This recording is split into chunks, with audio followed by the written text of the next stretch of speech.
We've been waiting for this one. I thought I'd cap off a brilliant 2024 massive growth for the innovation show with the capstone part 3 of 3 with the author of Leading Organizations Through Transitions, Stan Deetz. Welcome back to the show. Thank you so much. We both had to listen back to our episodes. It's nearly spanned a year since I started reading your work and dipping in and out and then releasing the episodes, writing about them. And I feel connected. And then we both had to listen back. And through listening back, it brought me right back, but also helped me compound the lessons I'd had. So really enjoyed our chat so far. Yeah, no, it's been 7 or 8 months since our last one. So it's really great. Yeah. And you've gone and popped out another book as well. And how's that going for you? I actually have gotten 2 books out, but the big one will be out publicly to February. And so I really don't know. It's a massive book. Yeah. And so it's hard to know because it summarizes a lot of the theoretical work I've had and so forth. The other one has been the more personal account of how do you actually get here as a human being. And that's actually getting quite a lot of nice reception. And so it's a shorter book. It's an easy read. It's kind of fun. And so each in their own ways. And of course, I've had a couple other projects since we last talked that have each in themselves has been really interesting because organizations are going through a lot right now. And of course, here, the political climate adds on top of all the other things that are taking place as organizations adjust to a really different kind of government economic model and so forth. Me and Stan have been on for the last while talking to each other. We're going to collaborate on projects in the future. So if you're interested as an organization in a culture change, if this content has resonated with you, get in touch with either of us. So let's jump in here because I unfortunately brought us down many off-piste rabbit holes, off track, up, down, sideways, etc. But I really wanted to talk about the subjects of chapter 7, 8, 9, and 10, which really get into technological change, M&A, what M&A means to culture, and then how do you put it all together. But one of the things that's often overlooked, you tell us, when it comes to disruptive technology is not the fact that a business model or a product or service is disrupted, but rather that the organizational structures are severely disrupted. There is a redistribution of power, and that power often ends up with those less experienced in an organization and less au fait with the politics, culture, and often Machiavellian ways in which an organization runs. I thought that was a great way to set us up. I wrote about this recently, and I thought about things like Macbeth, and the robes don't fit very well when somebody who maybe has digital skills or now AI skills is junior in the organization, hasn't built that muscle to be able to navigate, and now is in charge, and it causes all kinds of ruckus. There's a number of different ways I think this occurs. We're seeing it, of course, happening right now with AI and so forth. There's one, what I call the sophomoric effect. And having taught in a university for a long time, sophomores are interesting creatures because they know just enough to be a problem. And they always think they know a lot more than they really do know. But they want to make sure they tell everybody what they know. And obviously overgeneralizing and all that kind of stuff. But that's one of the things that happens in organizations is you suddenly have a group of people who are empowered in a very specific way, but don't really know the limits of what their power is and so forth. We saw that particularly when technology came in, and there was a certain kind of arrogance of the tech departments, which was ungrounded in any possible way. But it was, you were always at fault. It didn't matter what was taking place technologically, the user was at fault. And so I think we have that phenomena, and that's a hard one. Because, I mean, what you're really trying to do here is to both empower and recognize a new expertise and to be able to integrate it into organizational life in a meaningful way. And so that deals with this kind of emerging kind of new will. I call them the new rich of organizations, which have a very particular kind of lifestyle that they bring into this stuff. And so you have that problem. And then you have on the other side the threat problem. And that is technologies are disruptive. What is that disruption going to do to the stable positions people are in? And let's take AI as the contemporary example of that. For 30 years, we've spent a lot of the research in organizations looking at knowledge workers. And because knowledge work was suddenly probably the value of a lot of organizations, We talked a lot about social and intellectual capital as being much more meaningful than other types of capital all of a sudden within organizations, because the real wealth of the organization, it went out the door at night. And so you always were working with systems to get them back in the next day. And you were trying to figure out ways to capture that knowledge so when people left, you didn't lose it and so forth. And so a lot of work was done on knowledge workers and the knowledge-based organization. And no surprise, AI, of course, comes right to the core of that because AI is a system which challenges knowledge workers. And we don't fully know how that will occur. And a number of different things we're seeing happening. The one is that knowledge workers are in some sense being de-skilled because the presumption is that the AI system may in fact be able to do your job better than you. And that can be at any level of professions. I hear doctors being threatened by it, radiologists and pathologists are interested in whether or not an AI system could replace their pattern recognitions and so on and so forth. And so even at the high ends of a lot of professions, there's a lot of threat that takes place. But there's also a different kind of threat that comes into the organization, not just what the person feels, but AI systems are by their nature biased. They have values embedded within them. Otherwise, it couldn't make the selection between something which is good and something which is not. But the question of what is good and what is not, what is valuable and not valuable, is often in a hidden logarithm that the organization doesn't know. And this leads to a number of different kinds of consequences. One of the pieces of de-skilling is the development of what I'll call the lazy worker around AI. In fact, in the United States, almost all the advertisements for AI systems present you with an incompetent or lazy worker in which AI, so the person hasn't prepared for the meeting. And so in the process of walking from their seat to the front of the room, they have typed in the AI command and the AI has now summarized the meeting for them so they can be smart, right? And so it really has marketed itself to the lazy worker, or the incompetent one being the person doesn't know how to write the email or writes bad emails. And so the AI does it for them. But of course, that's where the real danger rests. I was talking to an organization the other day, and I said, you have to understand at the outset that AI is a plagiarism software. Its whole value is, of course, to steal intellectual material that somebody spent a lot of time doing, whether they be news people or academics and so forth, and to repackage it in a way minimally changing it so it doesn't violate copyright laws. But you have to, when you think of it as a plagiarism software, you have to always remember, again, as a teacher, students plagiarize. The trouble is you almost always can tell because a student who's willing to plagiarize doesn't know what to plagiarize. And so they're just as likely to plagiarize wrong and bad material as they are good material. And if you're not a vigilant worker in an organization, you can't tell the difference. I was working or talking to a company that deals a lot with chemicals and products, cosmetics, principally in this particular case. And so they're having AI search for a lot of relationships among different kind of products and so on and so forth. And finally, at some point, as the people were quite impressed with some of these things, a chemist walked into the room and said, you understand that the chemistry is bad in that there's no way that those relations could hold if you even knew the most simple things of chemistry.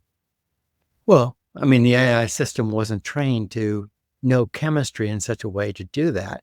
And this cuts across the basis, the need for an incredible vigilance around these systems. Pathologists are reporting the number of false results because they are trying to use it.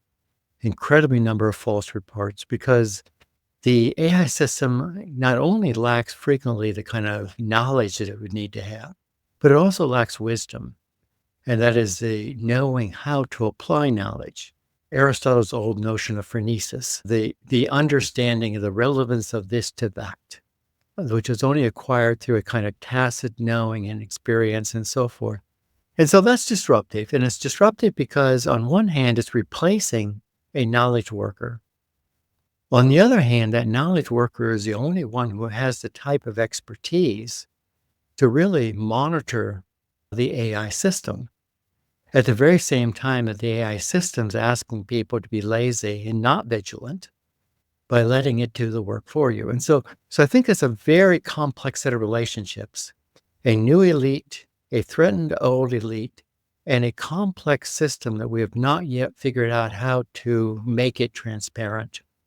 We haven't figured out ways to get behind its development, to understand embedded value systems and whether or not those value systems resemble the value systems the organization wants to put in place, and so on and so forth. And this is on top of just the standard forms of discrimination and so forth that come by using, analysis of past successes to predict future successes when the past successes are based already in biased and systemic racist systems. Man, I tell you what, you're sending me down rabbit holes again. One thing just to say on this is I wrote about this recently. I had a brilliant lady called Naomi Barron on the show, and her book was called Who Wrote This? And it was about increasingly people using AI to write their work, not even going through the struggle. And I said to her, it's through what I believe the struggle of actually reading. For me, I read all the time for the show. Right. And say, for example, we spanned a year, me reading this book and dipping in and out of it. I purposely edit the show myself. So I go through another bite at the cherry to learn again. But what it does is it's like lens on top of lens on top of lens. And then you have a unique way of collecting dots and then connecting them. And what I find with the AI is that if you don't go through that process, which is just like going to the gym for me, you don't build the muscle. And the more and more you outsource it to the machine, the less and less people will have with that skill, which will become a real skill. It will enable you to be a better storyteller, to be able to think differently than other people, etc. But I'm sure this is gone right back to philosophers. I don't know who said this first, who was talking about written word would actually destroy thinking first. One of them said that, but then you're actually seeing this. So with students, for example, there's AI software now being presented to me, for example, as a professor, to go use this AI to correct the essays. And I'm just picturing that on one side of the marketplace, the students are using the AI to write the essays. On the other side, the professors are using the AI to correct it. And it's the whole thing is, well, the machine doesn't get tired. It hasn't had a late night. It doesn't have bias. It's going to do a fair job. I'm going, but who's the overseer here to make sure it's done correctly? Yeah, because fundamentally it does have a bias. And the biases are built into the learning process itself. And while the machines get better because feedback and other things presumably help it learn, but there is a fundamental gap there in terms of how it works. I mean, it was Plato that said the thing on writing, but Dreyfus said it, I think, better in terms of his fear, years ago when we started building some of these knowledge systems. The fear ultimately is not the machines will become like humans. The fear is that humans will become like machines. That in fact, we will rewrite our own neural processes to resemble them rather than the other way around. And I don't mean that it necessarily in a literal sense of the neural processes, but you have to understand that institutional practices and policies are in a sense neural processes. They are the brain of how an organization connects things and connects things together. And so I think it's interesting. I'm glad that you're interviewing me rather than an AI representation of me. But one of the things I've asked people to do in organizations and other places is have AI write a report on you. Mine is terrible. Most of the things that it pulls from is actually an undergraduate textbook in which they do a chapter on my work, in which the chapter is simplistic and often wrong. And even in worse than that, what it does is that one of the things that this textbook does is ask students to do reports on the scholar that's highlighted in that textbook. And of course, the students do all sorts of things. Some of them are really fun. They do these animations, they do all these things, right? But the AI often picks those up as sources about my work. And it doesn't understand people like me that cross maybe 4 or 5 areas of specialty. It has to decide which of those areas of specialty is going to hone into as to who I am. And so those kind of things remind you of what's taking place all the time in an AI system, that it is by the nature making selections. and being able to identify things. And we can't really get back to that. World Health Organization has done a lot of work trying to get itself into how are these health AI systems working. But there is a firewall because AI systems are highly proprietary because of the competitive situation they're in. And so it's almost impossible to get behind that firewall to see how the algorithm themselves are being produced and what the values are that are embedded within them. It's in some sense, it's no different than the situation 40 years ago. I was working with people at the London School of Economics on critical theories of accounting because it was the awareness that accounting system, which seems so neutral, is a highly value-laden system. It chooses to calculate and present certain things. What is an asset and a liability is not an easy determination in many cases. But, we fight in the United States as to whether or not Social Security is an entitlement, a kind of thing the government pays, or is it in fact something you've paid into and you're only getting your money back? Reagan changed the way we calculated. And in a slip of the hand of accounting, we changed totally. An asset went to the government rather than a debt for the government.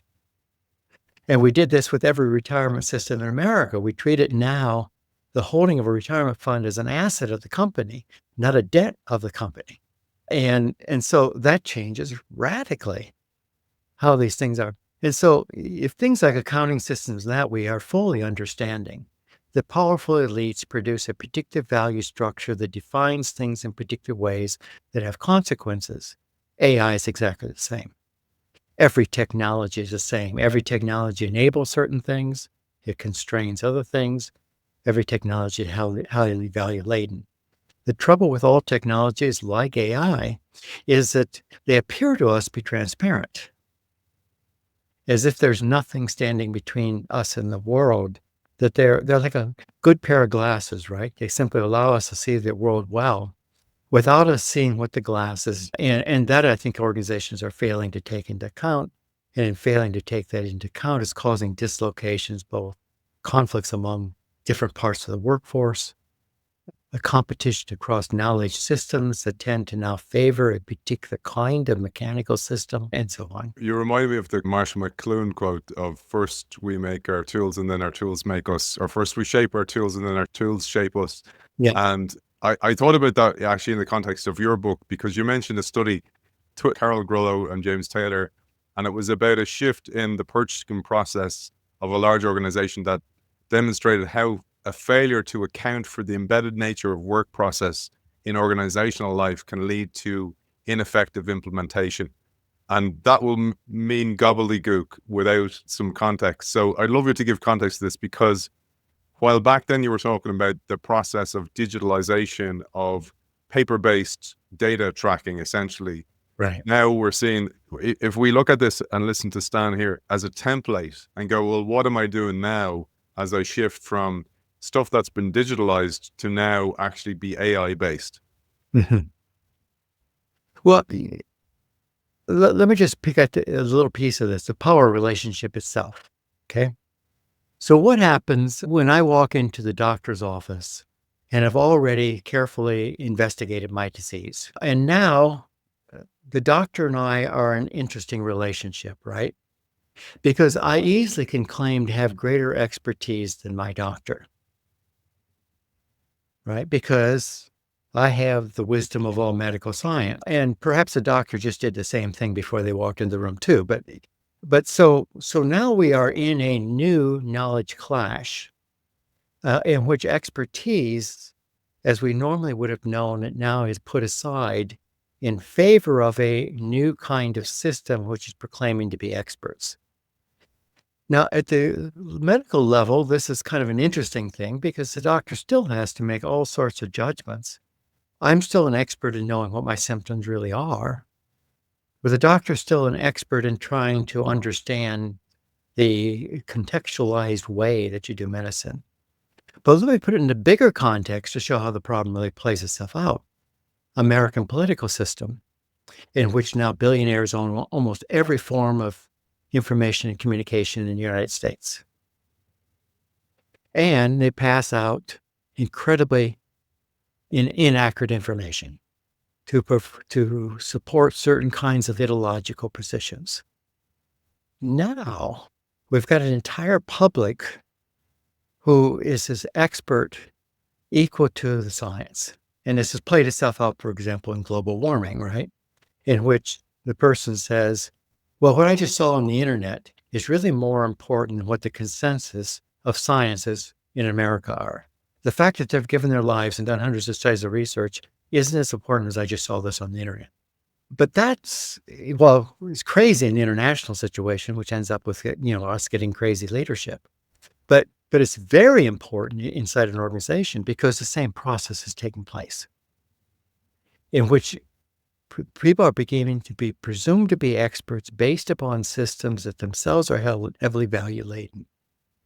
And that's being placed within the system. And so the concept of knowledge changes, and the particular cost is around something we've always called tacit knowing.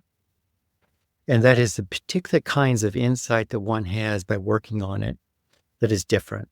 And so I was doing this work with a gas company, and they kept hiring in college graduates into their management positions, and the people in the trenches had worked there for 20 years. And if you've ever looked at gas companies trying to work on pipelines, they got 50 different kinds of metals down there. Everything is placed at a depth that you don't know where it's at. And not only metals, you have different generations of plastic, some of which work and don't, and so forth. And so you run into all these anomalous situations in which your guidelines can't give you an answer because the guidelines can't take into account every particular anomaly that will occur here, right? And so in these anomalous situations, they defer to management to make the call as to how I violate procedures.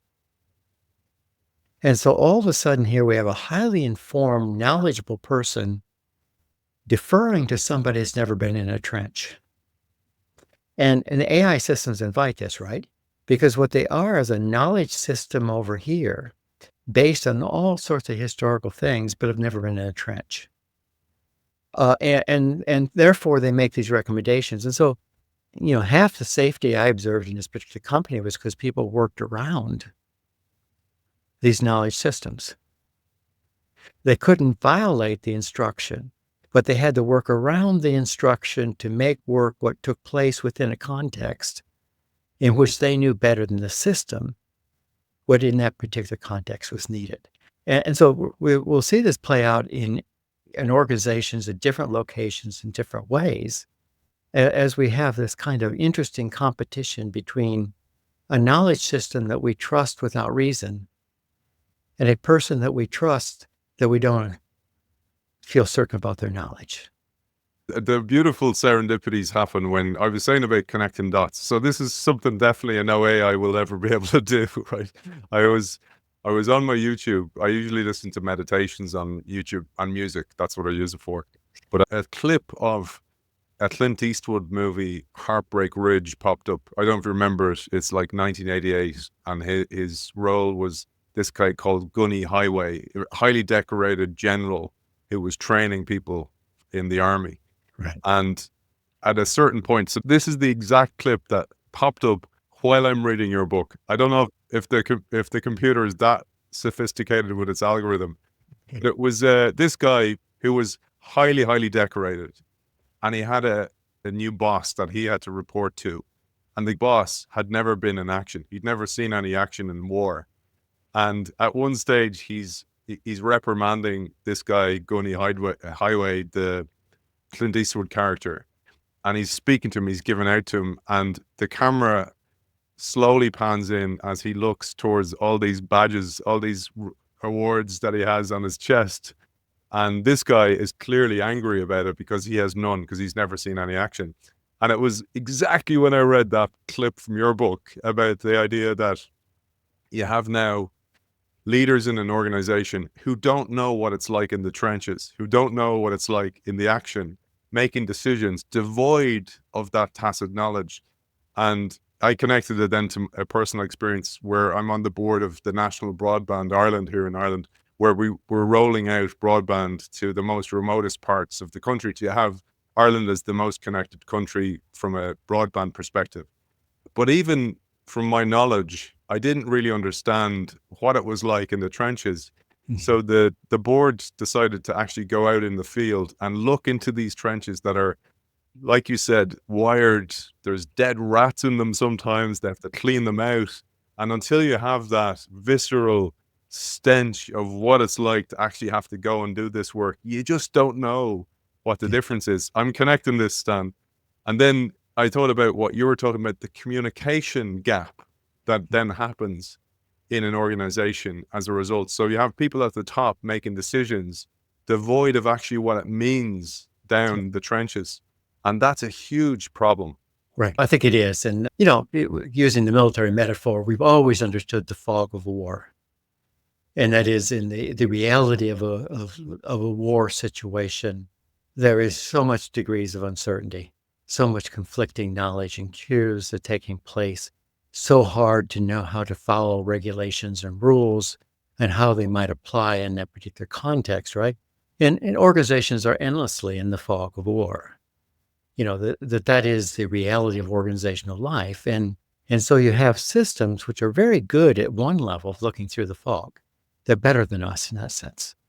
They're able to pick out relationships and understand things that are not being attended to, that are inherent in natural cultural biases, individual biases, might lead us away from that. And so in that sense, it's very, very powerful. On the other sense, this system has never been in this place at this time. And that leads to inevitably both enablement and, of course, a constraint that comes with that. And that's fine if we treated these, in fact, as what we should treat them in an organization is now let's put knowledge systems in competition. It's like we have the possibility here of increased diversity. It's like we brought in two different kinds of systems and ways of thinking into a context. And if we can keep them in competition, we actually are going to get something really good. But when we let one begin to dominate, and either one can, right? The person with experience can say, I'm not going to listen to the damn system, or the system can be treated as if it is somehow, more godlike than the individual, right? So I think the trick for organizations right now is to figure out how to keep this notion in, how to use a system for its efficiency and yet stay vigilant to its deficiencies, and to keep people sufficiently skilled that they would actually know what to look for in being vigilant. And of course, ultimately, of course, we want to somehow get back into the system learning phases itself so that we can understand how to embed social and ecological values into systems that are right now largely only concerned with economic and strategic successes.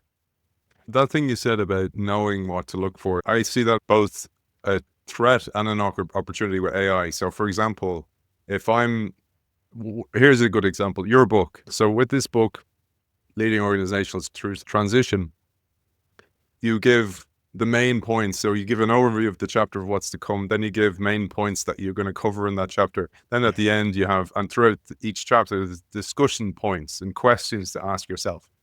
And I used to see that as kind of filler in the past until I wrote my own book and somebody said, you need to do this in the book. And when I realized that what it does is it switches on the salience lens. So you go, well, what is the person going to say? Then say it, then ask questions on it. And what I felt was, if you don't have that being dictated by a human in some ways, you're outsourcing it to the machine, and the machine's then just leaning on old biases or false information, as in your case for your bio, for example. And that's a threat. And I'm connecting that then to the Grollo-Taylor paper that you mentioned from 96, because back then people were collecting information down the information chain, and the corporation was trying to then fast track the collection of this to increase productivity, which is absolutely perfect. But when they computerized that process, they missed that the quality of the information was accessible to people along the pipeline. That's something that's missed. And then connected to the leader gap, if you have people at the top of the organization making strategy and they're missing all these really salient points along the way, the strategy is going to be flawed. Yeah. So let me start with a very simple thing, because we all fill out forms all the time. And most of us think of a form as a relatively innocent thing. Forms are incredibly political in the sense that a form decides to collect this information and not that. And somebody makes a decision as to what information is collected and what information is not collected, what is left out in these things, okay? And so, but we get the next step, and it is presumed that this is just objective information, devoid of the notion that it was selective around what it measured and what it didn't measure.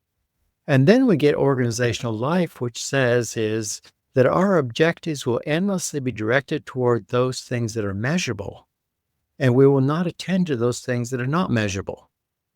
And so now the decision of the form as to what we collect now becomes deeply embedded within organizational decision making.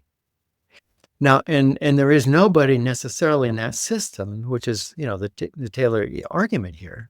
There's nobody necessarily now in the system that can recognize what is not being collected. What are the kinds of attributes? Okay. So we have a famous football player here in my town, just won the Heisman Trophy and all this kind of stuff. And it's very easy to throw out the numbers. And okay, this many, this is the records that are set and so forth. But everyone here knows that he will be drafted high because of all the, what we call intangibles, which is simply all those things that don't go on the form. He is an incredibly team player that works hard and gets everyone around him excited and working harder. That's not on the form.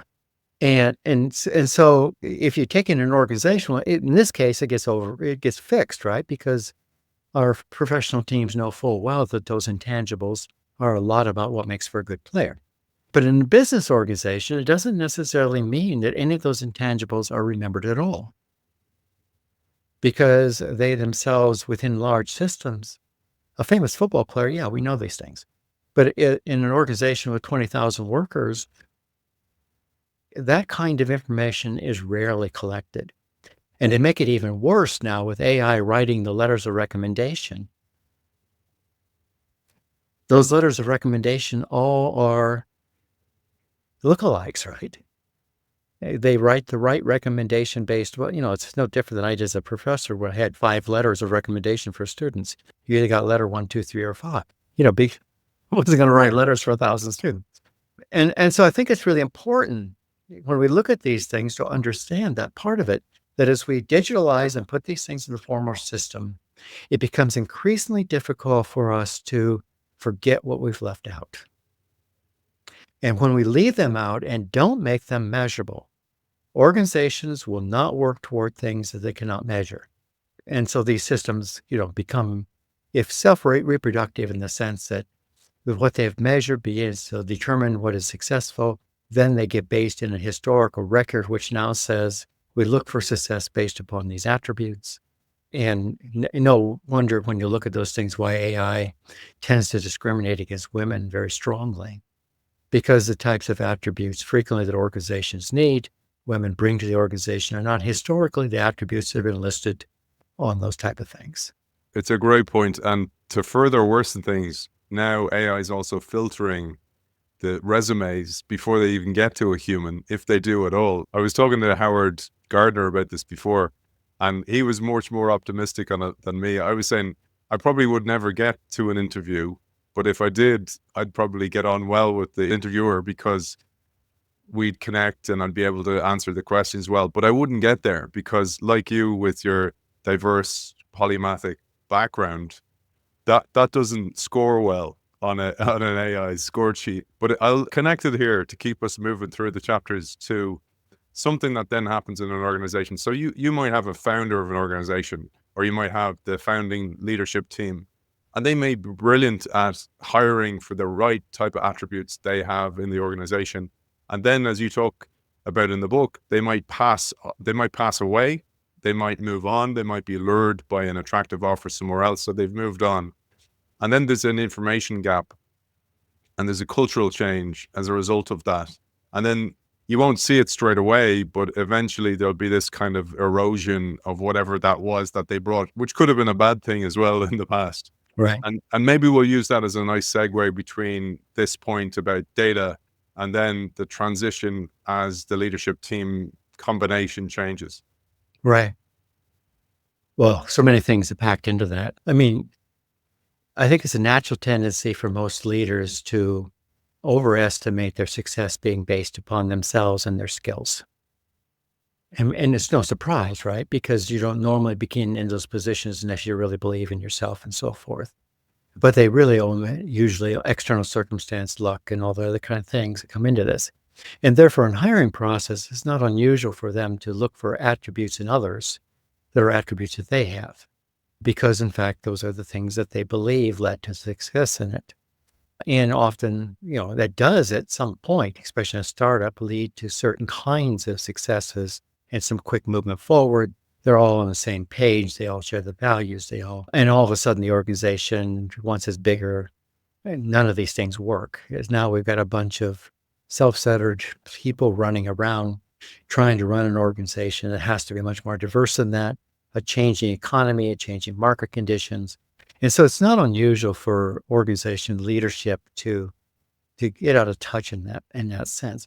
An AI system can just simply reproduce that. The terrible thing about AIs writing resumes, the AIs are writing resumes to AIs that are trained in the same. And in some sense, we all look the same, right? I kind of joke based upon an old movie in the United States. Maybe you can just put my resume on pink paper at least. But when we follow hiring patterns, especially in America, right now, because of the information systems and because hiring is national and even global, almost all hiring is taking place because of an inside contact.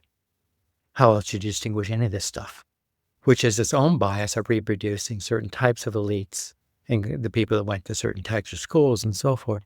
Because the system, while it appears to make it more fair, right, that we now have opened the position to everybody. We're using objective information to make the decisions on the position, have made it so that it's overwhelmingly the number of people who look alike, that how do you make the decision? And you do it based upon the personal contact. And so I think there's a number of flaws that each of these systems produce for us.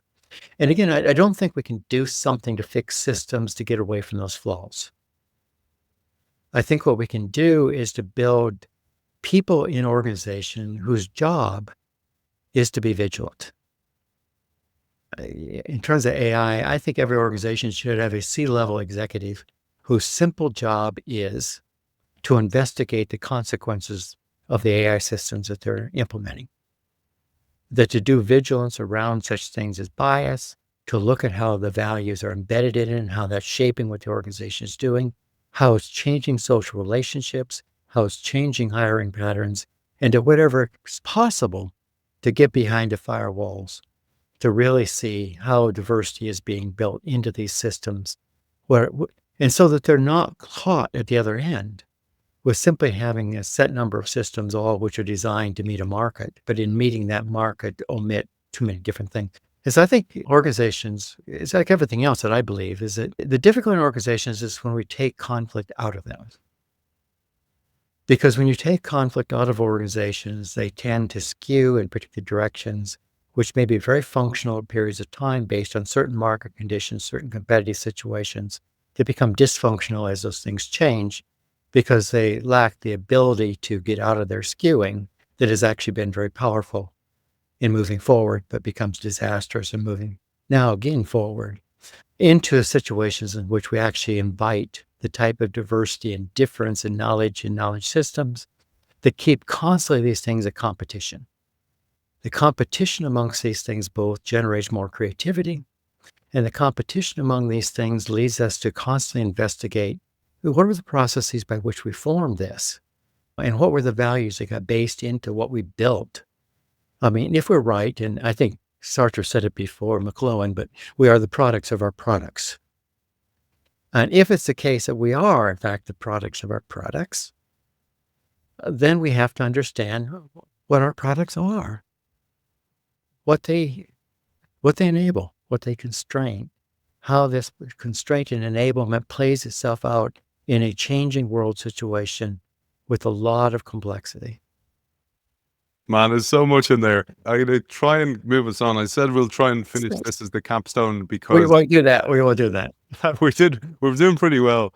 That piece about the leadership changing, it's also institutional knowledge is lost. And that's one of the things I thought, that if you do systemize everything and it's heavily based on the machines making those systems stable. So I often think about one of the jobs in an organization in building it is to put order on chaos and then have as little chaos as possible. But it's in the chaos that the creativity can come out. But if Right. you've got rid of all the people who are comfortable in chaos, you can't do that. And this is a nice segue for the next piece, because I'm going to quote a piece here, and this is about organizational transition owing to economic, personal, and market changes. Mhm. I love what you say here. The environments in which organizations exist vary in both complexity and stability. At one extreme is a non-complex and stable environment in which events are predictable and placid. Companies in such environments are familiar with their surroundings and do not have to worry much about unanticipated market shifts. At the opposite extreme is a turbulent atmosphere that is dense, complicated, and quick to change. An organization with such surroundings lives in continual anticipation of environmental changes and never knows whether organizational actions may result in unanticipated consequences. So these two environments serve as symbolic poles of a continuum of different types of organizational situations, but also different products that suddenly can be changed. For example, you mentioned a gas company could be deregulated. It was a government company before. All of a sudden, the entitlement that would run through an organization like that, they go, I have a job for life, changes. And so do the skill sets needed to manage now, all of a sudden, the chaos in Right. what I thought was order before, but I've lost the muscle to manage chaos. Yeah. And so,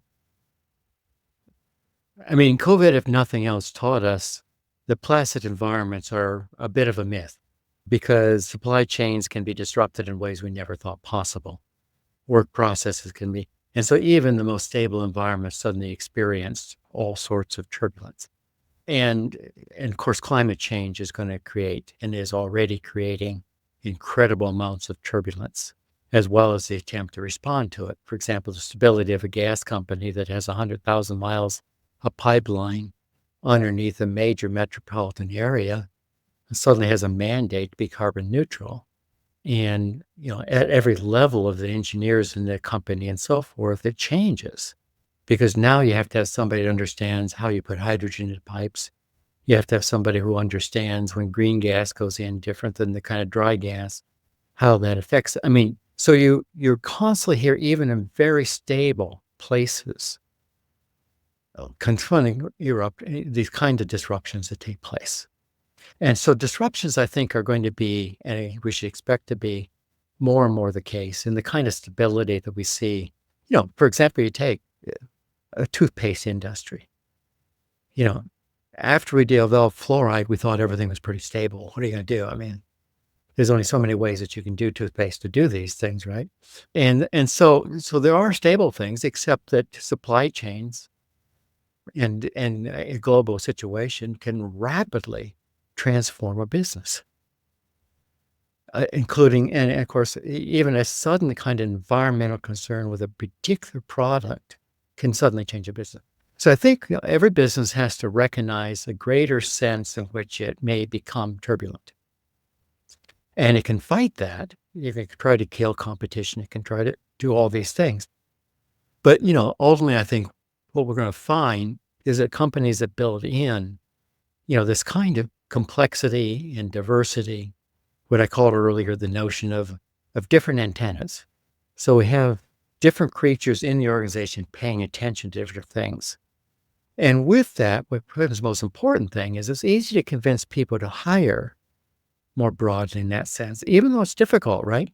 Because if you look at this massaged resumes, and then you look at the notion that you're relying on personal contact to get your employees, it is really actually quite hard to maintain a diverse workforce in the sense of complex ideas and so forth. And in the United States, there's a tremendous governmental pushback against diversity and other kinds of things, right? Even with all those things, it's relatively easy to convince companies that they have to have more antennas, more sensitivity that changes can take place, more creative practices. But it isn't enough to have that if you don't have systems to work with it. In other words, we find all over the place, okay, I'm going to hire a more diverse workplace and I'm going to work very hard to make them like me. And so these require much more complicated and sophisticated communication skills, capacity to deal with conflict, the invitation of the expression of difference. In other words, a whole bunch of systems need to be put into place that turns a mandate of hiring into the actuality of a responsive, creative company. And I think that piece is missed. It's easy enough to talk about bodies, and it's very hard to talk about practices, and very hard to get highly successful people to understand what we call the right and left-hand thing. Highly successful people, it's very hard for them to understand that you fundamentally have to do your meetings and do your discussions differently as we work into a complex situation with rapid change. And I love the antennae people that we talked about before. And I'm going to put a little bookmark here and remind myself to come back to that idea of the communication needs to change. It will also need to change through mergers and acquisitions and reorgs, because when you're starting to put a new combination together, you have to consider the cultures as you say, kind of a marriage. You have to Right. match the marriage very, very well. But I just wanted to mention one thing, because I'd love your opinion on this. Many of the listeners of this show will have experienced this, where they are the person with the diverse antennae. They see things differently.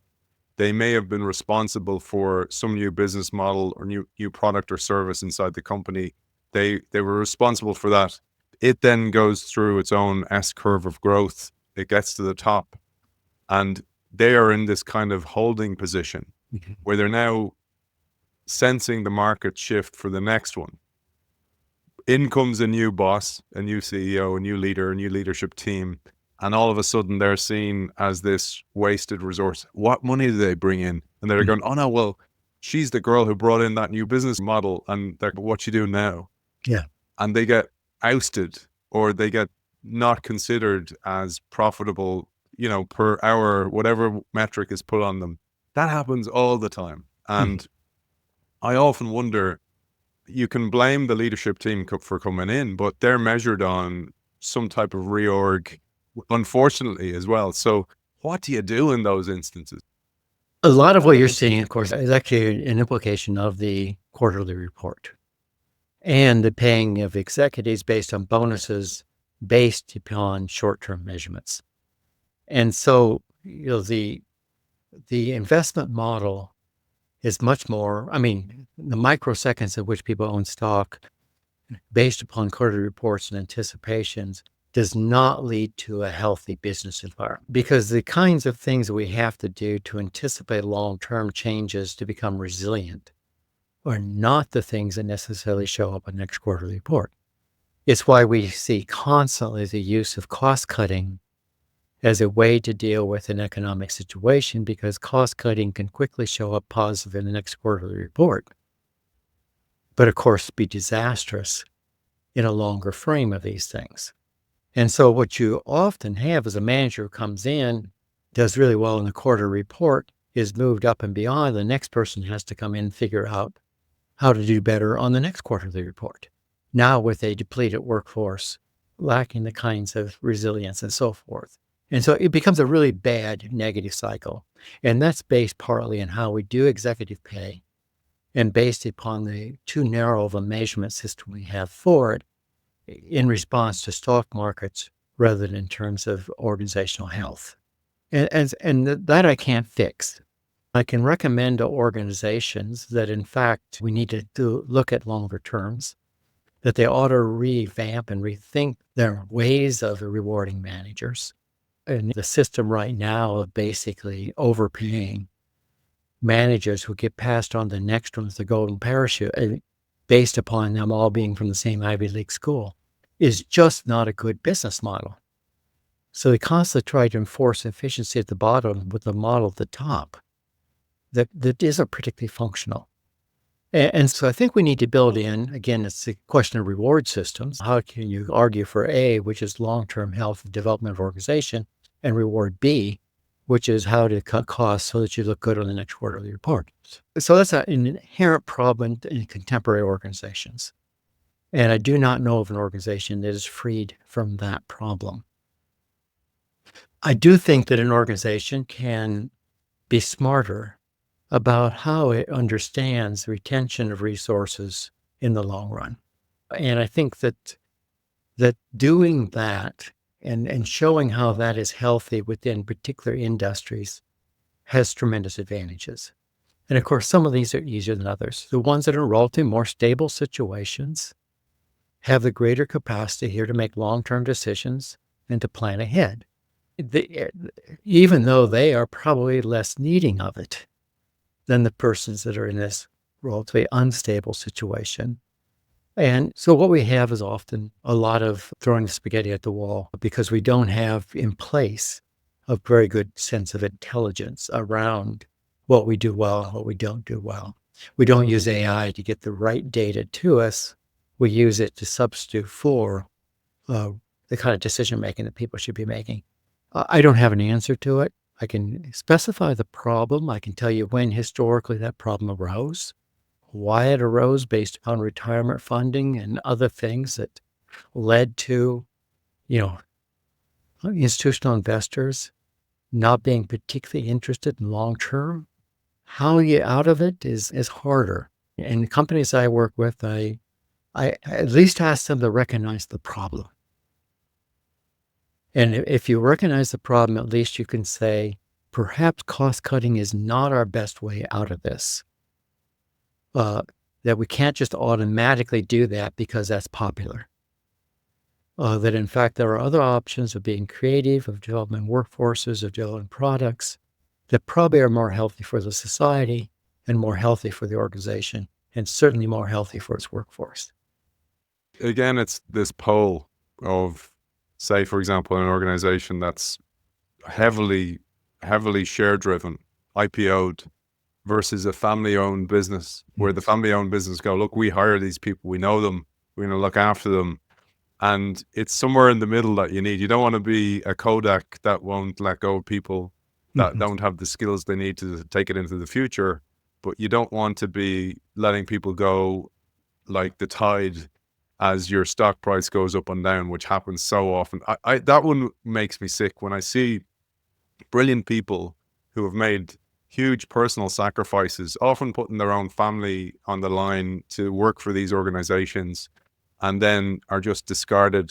They're used up, they're thrown away, they're the wrong age, they're wrong gender, whatever it might be, and they're let go after giving so much to companies.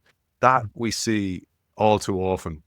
We see it all the time, and it's partly because we don't value, the old social contract that I will work hard and you'll give me lifetime employment went away a long time ago.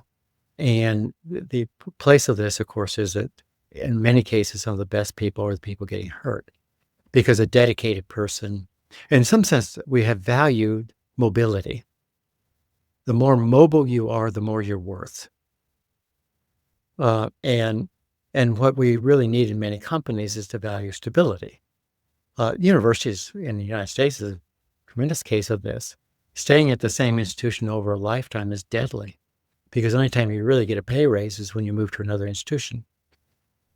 And so it fosters this kind of, the more mobile you are, the more rewarded you are. And in companies, of course, every time somebody moves, you've lost an incredible amount of understanding and knowledge, social context. The intellectual and social capital is very important for that. And the worst cases are not just the cases where this enables a stock price rise or when the company buys back its own stock for the sake of the wealth of its handful of investors, the wealth of its handfuls, right? The worst cases, of course, are mergers and acquisitions, which we haven't gotten to in terms of what this will do to stock prices, as well as the kind of financial analysis of something, because this company's cash rich and that one is not, which has nothing to do with the quality of the product, nothing to do with its health and well-being in terms of society, and it has disastrous effects on individuals.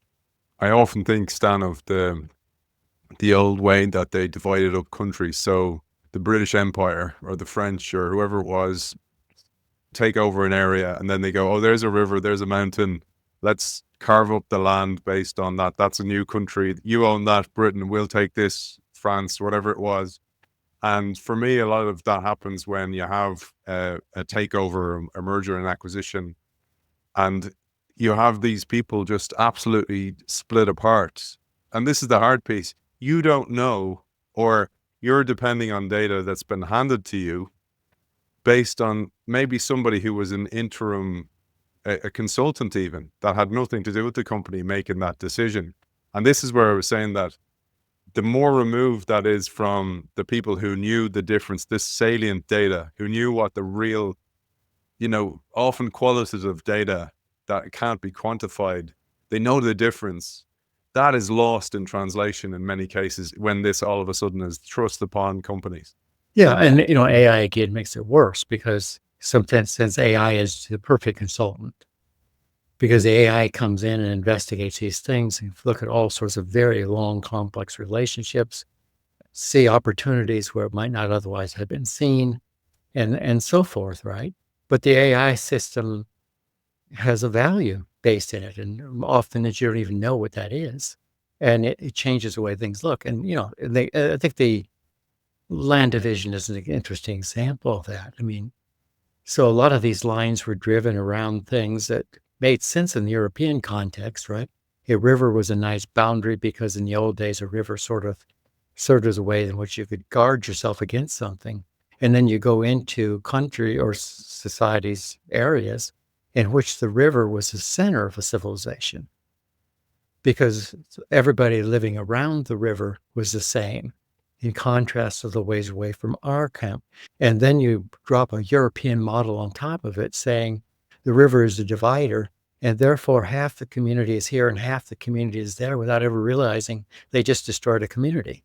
Because the model that came in, which was presumed to be neutral, that is, a river is a divider, not a river is a uniter, is the wrong model, right? And so we're seeing this over and over again, and we don't. I mean, the consolidation is so immense. I mean, the U.S. being perhaps a good example of that.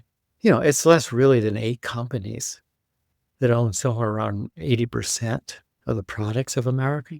And so it is so terribly integrated in these ways in which complex decisions are being made around relatively narrow economic criteria and relatively short-term economic criteria that really do affect the society as well as the workforce.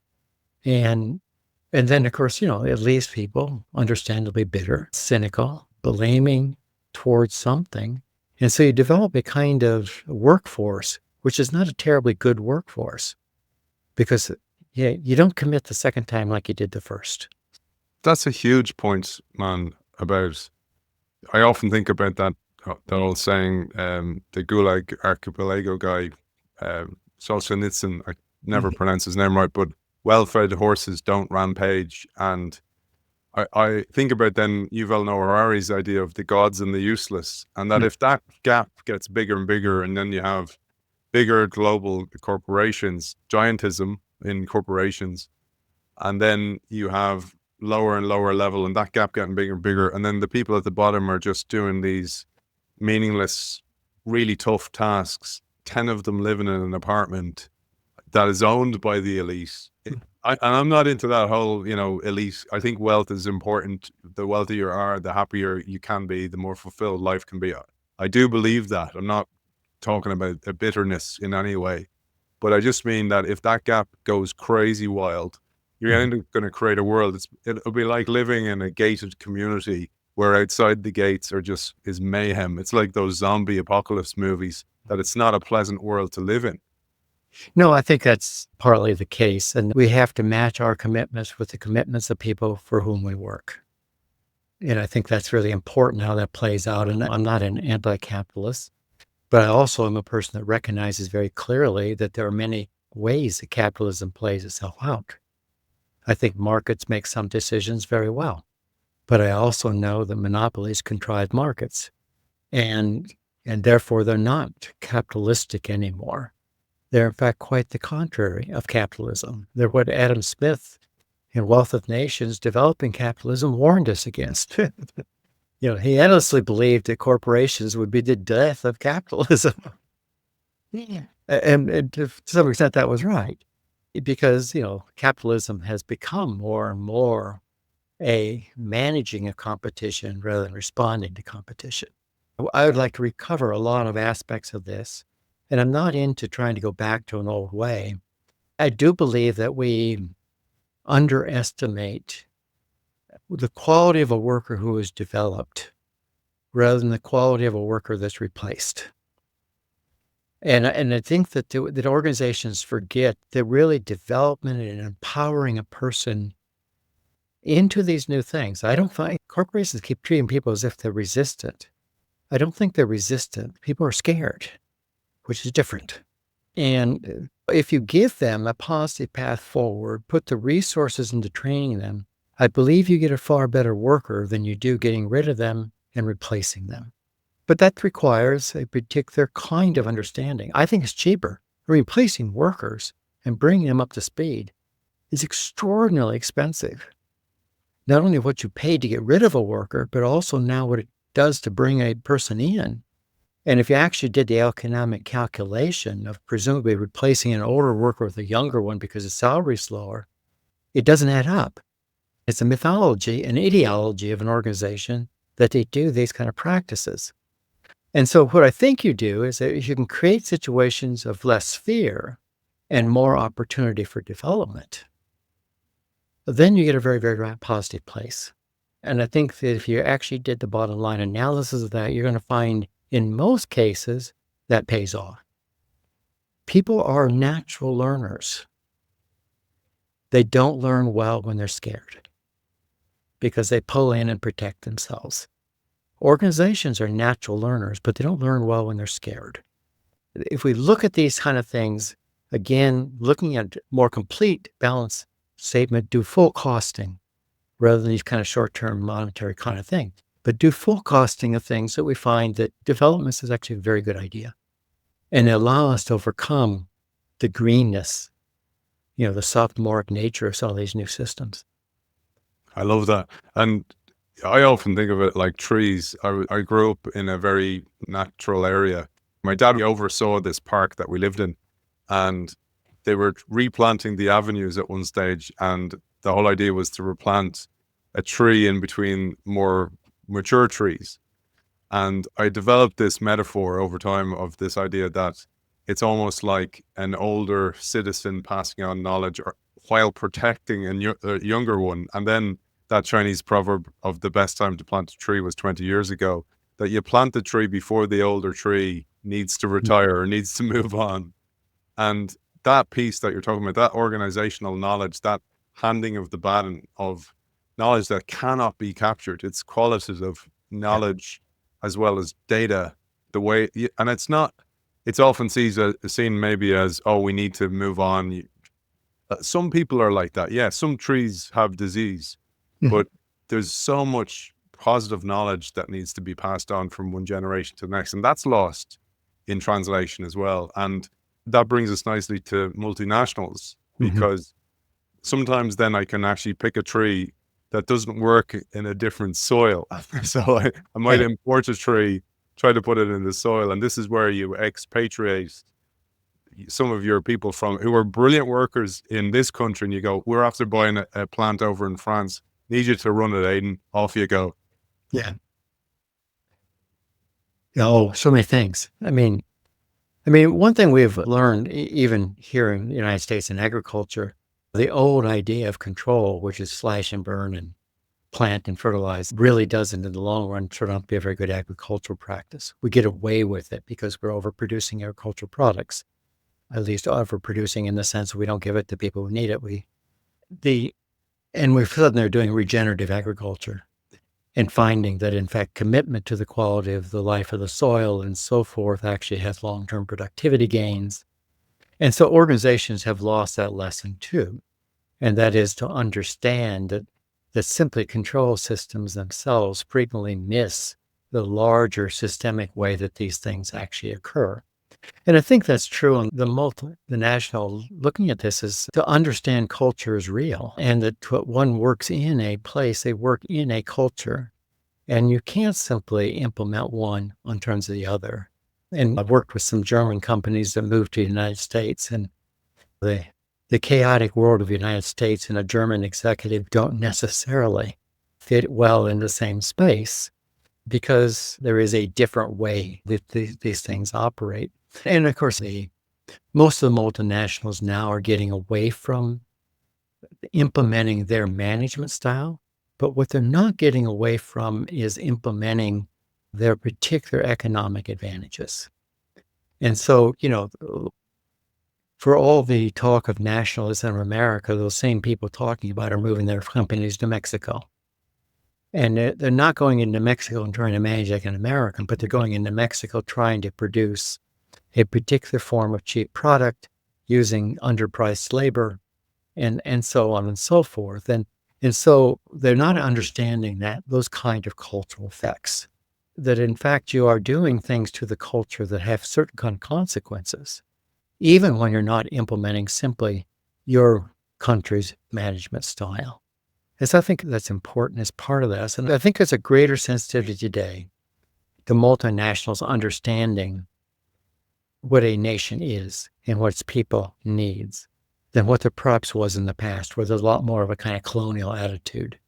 But that doesn't mean that there aren't particular kinds of stresses that are put in these situations.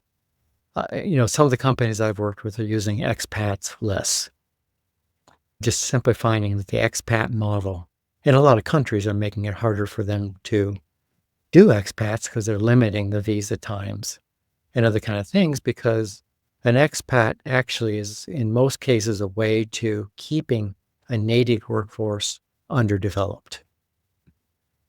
Because you're basically taking the managerial positions they might grow into away from them by using external labor. And so countries have a national interest in reducing expats. But it's also good because what it does is mean that we're forcing more homegrown managerial talent, which means that they understand better in the international context the particular culture with which they're working. And yet they understand international markets and are more able to bring those together. The expat is more likely to try to implement their preferred way of doing things on a population. But when you look at an international that grows internal executives, we have really quite a nicer situation where we're both growing the society, really quite a nicer international understanding. I mean, our difficulty right now, I think, is not so much the international leadership and so forth, is that we are so internationally locked. That the peaches are grown in Argentina, packed in Thailand, shipped to Canada to be imported to the United States. And those are, of course, ecologically incredibly costly systems in the ways in which they operate. But more importantly, COVID taught us that you bottle up a port and have a lot of ships sitting out there for a long time because they can't pass a quarantine or whatever else, or don't have dock workers that can unload them. Means that we really have to think about this in a better systemic way, to actually look at the ways in which internationalism works, the way an international company works, around the ways in which we customize it both to a local circumstance, but also recognize how disruption is likely to take place in the new context. Severe storms, you name the things that are new to our context. And so I think the internationalization has to more understand today how to work around disruption than it has to worry about like it used to do. That is the difficulty of cultures mixing in the production process. You remind me of this old story of Eric the Red. This, I think, was a Norse Viking, and it was 10th century. They went and they created a settlement in Greenland, and they brought all the skills and all the agricultural processes that they had from Europe over to Greenland, and they absolutely bombed. They totally failed. Most of them died, while the Inuit, the locals, had obviously honed these practices for years to match that environment. And it came to mind when you talked about that it's again back to the antenna, and maybe we'll wrap on that idea of trying to force your ways onto a culture that just doesn't work. I often think about it like my granny, may she rest in peace. When I was a kid, it was great. I had a great upbringing. I lived in essentially like in a field. It was like a feral kid. I told you this before. And one of the jobs she got me to do was paint in the summers. And she had this old rusty gate and she wanted me to paint it. So she gave me the tin of paint. She gave me a wire brush and she went into her house and she came back and I painted all over the rusty gate without using the wire brush. And she's like going, okay, well, now I'm going to have to dock the price of the paint from the money I was going to pay you. She goes, you have to rust it down. You have to take it away. And I often think that's what we do. We paint over the cracks all the time rather than deal with it because it's easier, because we're measured again on that short termism versus, okay, this is going to be an absolute pain. I got to strip this thing right back. I got to find the cracks. I got to find the toxic workers. I got to find the blockages. I got to interview everybody across the organization in order to actually paint this thing. And that will only get me a certain distance once again, and then I'll have to start all over again. Yeah, I think the trick of today is customization. And that is, can we customize our work processes, our products, and that to a particular environment with a particular kinds of assets and resources and so forth? We've all long known that customized products are more valuable. The generic products are cheaper than a customized product. I mean, that's pretty obvious, right? Because a customized product takes time to develop into specific needs. But customized work processes are also more valuable because what they do is, instead of running against the grain, is to constantly find a way to produce with the grain. And when you can produce with the grain, people are happier, they're more productive, they take less training and so forth, and have less resistance. And so I think what we're understanding here is a broad sense of how do we customize. How do you think about what you do and what you're trying to do?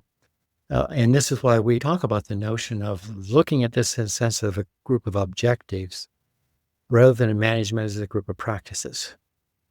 Because when you come in with what we're trying to achieve and look at the situation you have in terms of the best way to achieve it, you're doing something very different than when you come in with a preferred system and slapping on top of what exists there. And so when we think about management as a customized practice, if it's customized around the notion of what are we trying to achieve and what are we realistic about, what are the skills and capacities that are there, that this becomes something a much more effective way to do international work. Last one for you, and this is a gift for those people who have followed us all the way through. I've thoroughly enjoyed it. As I said, I even listened back to the 2 episodes we did together, which I don't normally get to do. So I really enjoyed listening back to those as well. I think you have a great voice as well, and I enjoyed Thank you. But I wanted to just share for those people who have, as a little present, as a little Easter egg, as they call it, how do they start? So you're an organization, you've gone through this need for change, this need for transition. Maybe it's technologically driven. Maybe you need to reorg. Maybe like that, the trees that you have today need to be replanted somewhere else, or they need to be moved on. You need to plant some new trees. What are some of the steps? Where do you start? How do you reinvigorate the culture? Mm-hmm. I think I had an advantage coming to a lot of these things by being a hick farm kid, because there was no way that I could enter any situation without being humble. The presumption was always that people there knew things that I didn't know. And I would say every organizational change begins with humility. That is, not coming in with this, I know what we need to do, but coming in with, I know I need to learn. And to the extent that we can really come in with that sense of humility, and there's a number of researchers and change agents which understand how being humble becomes really a key piece of how life works. And so I think it begins with that if you can both be humble and be clear as to what the outcome is you wish to achieve, and to work between the learning process with people around outcome and learning, that you've got a tremendous advantage. When you try to put things in on top of people, I think you fail. You get resistance, you get half commitment, you get labeled as we've done that before, or we've been through this before, or so forth. Come in and listen to people. They know a lot, and they know a lot about how things can work and how they won't work. And they have trust of people around them that you don't have. And so, the humble sense of going in and listening, being sure you understand the world in which you're entering, but never forgetting that you do have outcomes you're trying to achieve. And you're trying to work out with them how to get outcomes. And an outcome for me is not my system. An outcome is, if we wish to develop new products, greater creativity, if we wish to have this or that, what would be the culture that would get us that? There's something that I need to learn, not something that I already know. And that the people there can help me learn in such a way as to achieve that. That for me is always the first step. The second step always is to make it measurable. That whatever you're doing along the way, once you start doing a change process, is we endlessly need to know how we're doing. And if we need to know how we're doing, it also means that we are open endlessly to the idea that we have to adjust. And so it's, if you wish, it's simply continuing the notion of humility. And that is that I am not going to guess that if I do this, I'll be successful. And if I'm not successful, that somebody's at fault. It is the understanding that I need to be very careful about how I'm measuring, and very willing to work with other people to make the adjustments. And so for me, those are the two things. There's the notion of humility and the notion of a measurement and adjustment. That if you've got those, you're a long ways into the process. And I think they count on a personal level as well, right? We're coming into New Year's. This will be released over Christmas, and we're coming into the new year. And I always think that habit change is the exact same as org change. Humility, you're not always going to get it right. You're going to fall off the horse, but also then some type of measurement. And, Stan, as you have children, you were telling us the last day about your son, teaching them to turn the other way and use the other hand. That one of the biggest things I saw with my own children that they got was this clicked with them, was the fact that they felt they were making progress. And if I always praised the progress and praised the hard work they did rather than the outcome, that's what they became kind of addicted to. And that's the essence of this idea of the growth mindset. Yeah, a lot of people, and we do this when they confront the New Year resolutions, have what we call an IFD disease. They've overly idealized what the outcome is. They be frustrated, and therefore they become demoralized. And the idea of setting up incremental measurements is to get away from the idealization and frustration and demoralization cycle into small wins, reward and pleasure, more commitment. And so we can twist that way that we work. Because I know way too many people that are going to lose 15 pounds, right? And are demoralized within a month. They have to get back away from this idea into what are the measurable steps I'm going to have, and how am I going to reward myself as I make those things, and how will that invigorate me? So I think that's really important as a part of it. Beautiful, beautiful. Stan, absolute pleasure, man. I do hope we get to work together again on a couple of projects in the future. Sure. For people who want to find you in the meantime, where's the best place? It's always to go to my website. It's simply standeetz.org. Author of Leading Organizations Through Transition, Communication, and Cultural Change, Stan Deetz, thank you for joining us. Thank you so much.